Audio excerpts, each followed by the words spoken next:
We're going to bring up Marisa Carr next. And Marisa is a multidisciplinary artist, poet, musician, and performer. She has an amazing, mighty sneeze. She was born and raised in Milwaukee. She's born and raised in Milwaukee. She lives here with us in Minneapolis and has been for a while. She believes art is a vital tool to engage, challenge, and mobilize by intersecting of the personal, political, and spiritual. And she's situated physically, emotionally, and intellectually within the various communities of which she is a part.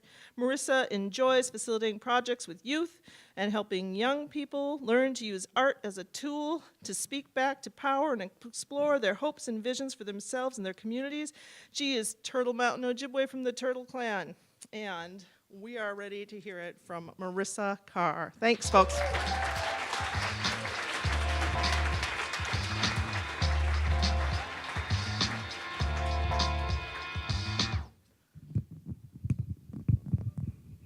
Hole, I feel like that was way more than you guys needed to know about me.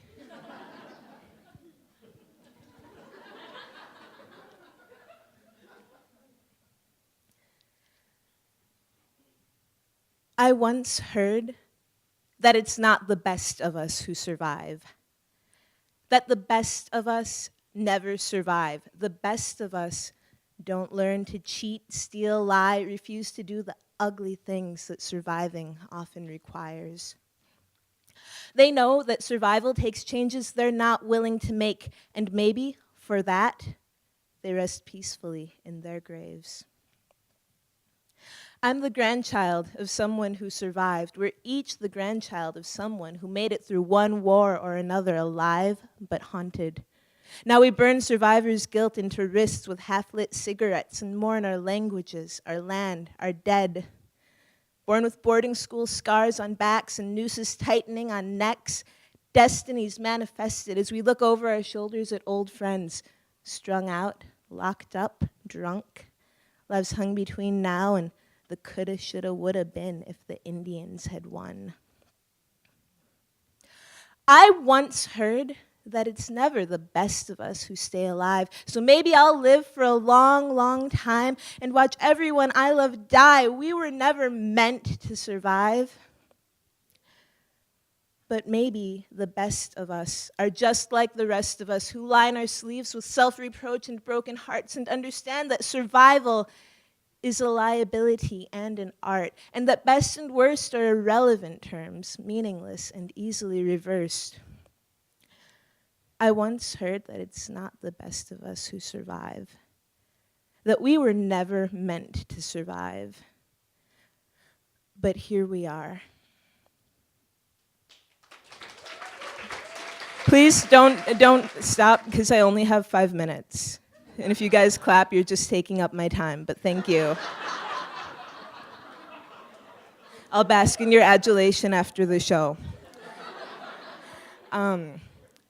So I'm Ojibwe. A few weeks ago, some friends of mine who are Dakota and Lakota, I saw them at a wedding and they were saying, well, so Marisa, you're Ojibwe. Exactly what is it that you plan to say at a poetry show about 1862?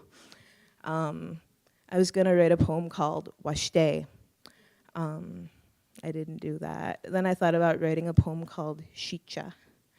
And I didn't do that either, but I think what I can say about 1862 is that I think most of us can relate to the experience of being descended from people who survived something terrible, and what that means, or what it can mean.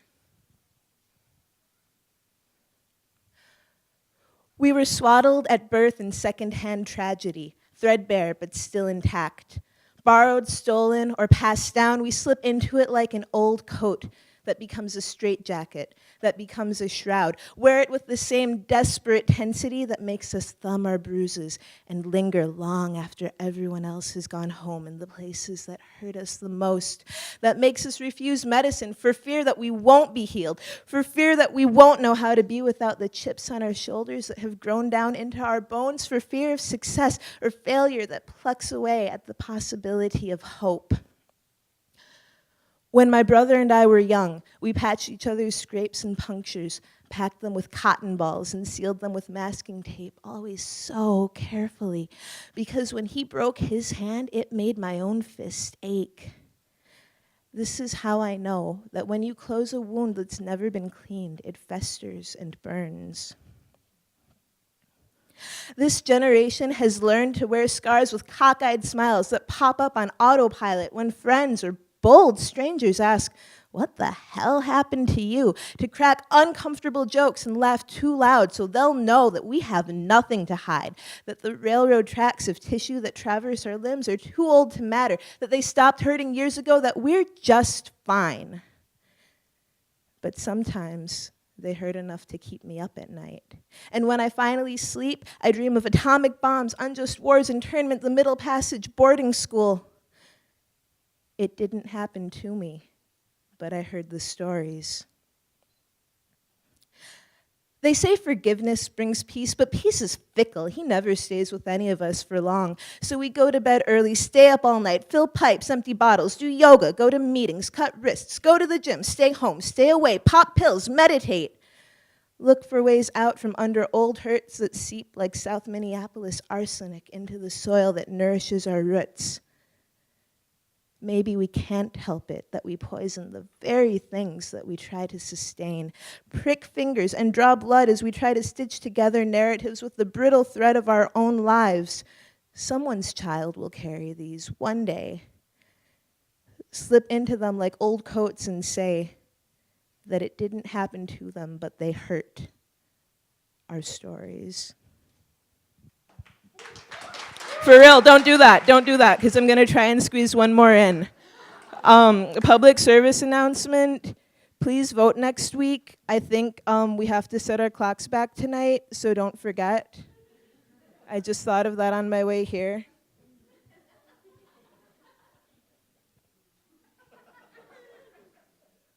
Stop that.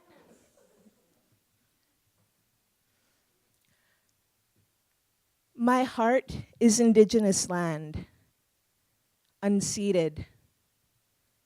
I signed treaties with no man. I don't need one to need me, love me, adore me, cheat on me, beat me, strip my resources and leave me, only to return when he learns the worth of what's still left beneath me. I can't. My heart is indigenous land, raped over years and years of takeover that made over the earth into someone she doesn't know. Now the color of scarred tissue is her skin tone. My heart is indigenous land, torn apart and carved by chain link fences topped with wire barbs that dig in deep and leave ragged welts and train track marks on legs and stomachs and chests and arms. My heart is not broken, but it's come close. Years and years of strip mining, taking liberties and making holes is nothing sacred. Not to you, my heart, which is indigenous land, unceded. I make treaties with no man.